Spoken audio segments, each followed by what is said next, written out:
Hello.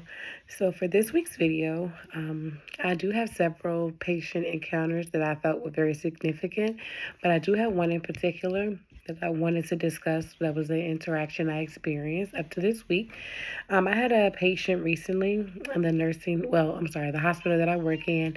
I do work in a mental health hospital. This was a 35-year-old male. When he first came in and he was admitted, he was catatonic, meaning he didn't have much movement and he was kind of very withdrawn, very shut down to himself. After I started working with him, which was about 2 days after he was admitted, when I came in, he was in his room and the patient was refusing to come out of his room.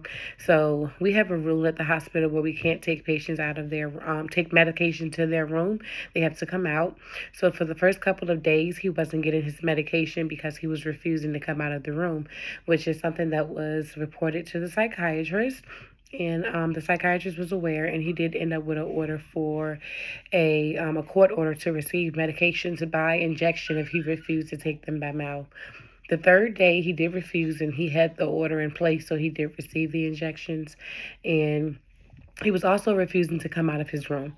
That was the biggest thing to me because coming out of your room also consists of you getting your meals and eating and getting your nutrition.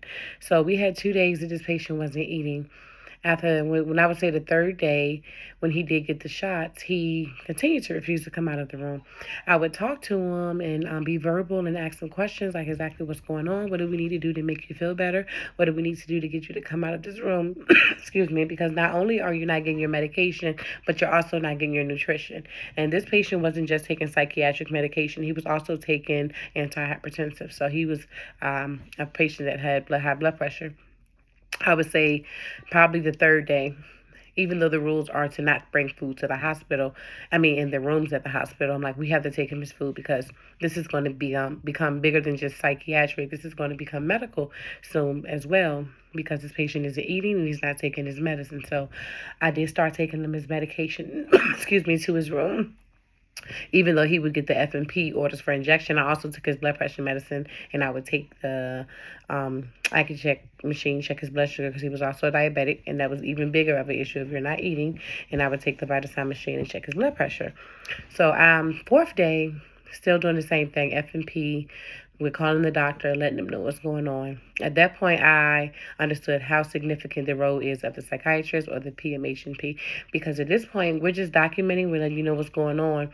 Besides having a virtual conversation, there was not more that was being done by the psychiatrist besides just asking us what was going on and talking to the patient for maybe 2 or 3 minutes.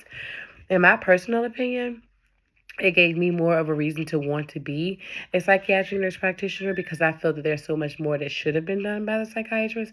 And I feel that our role, because it starts with nursing, we have a lot of more empathy and sympathy with patients. So I would have myself made it a point to want to come in and actually talk to my patient face to face at that point, going into that many days with them not wanting to take their medicine, not wanting to eat. That level of depression, it can actually lead to death. So I just felt like it would be very significant. I felt like myself, I did show empathy. I definitely showed sympathy. He knew I cared. He knew I understood.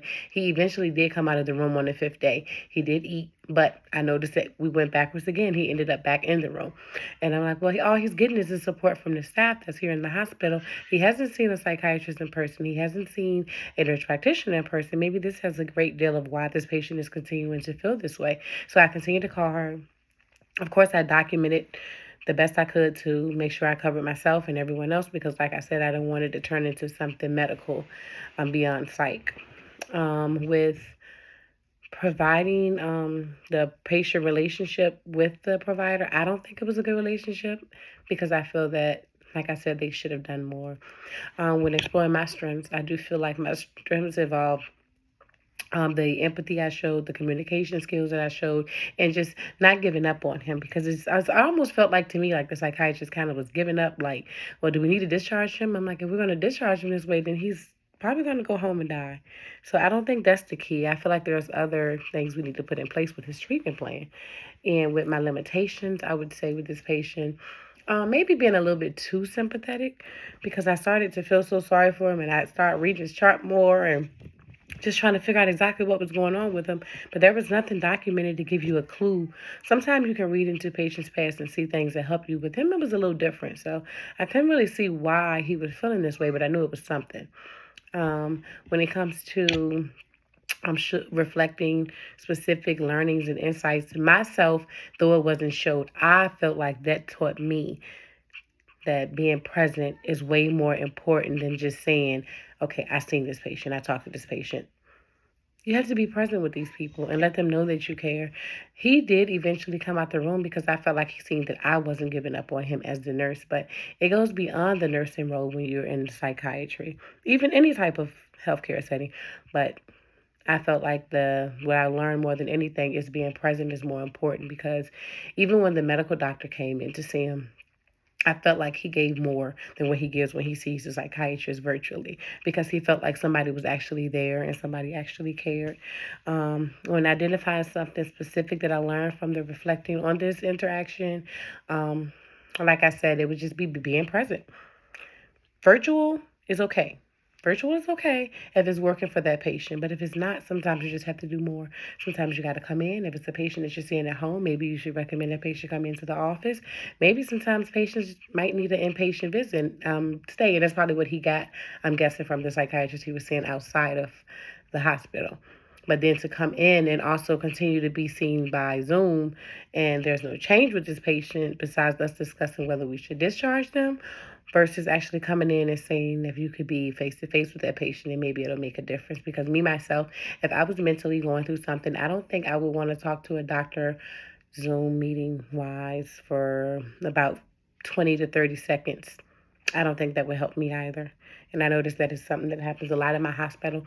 The hospital that I work in has taught me the nurse that I want to continue to be, but it also has taught me the nurse practitioner that I don't want to be, and the roles that I want to have for my patients, and those things I don't want to pick up from them, because I see a lot that I don't like, and which is why I really do enjoy what I do, because I feel like nurses are so great, because we start out with the nurturing part of healthcare, and then to lead ourselves into become a nurse practitioner, I just feel like we have the whole package. So, and that about wraps it up. Thank you.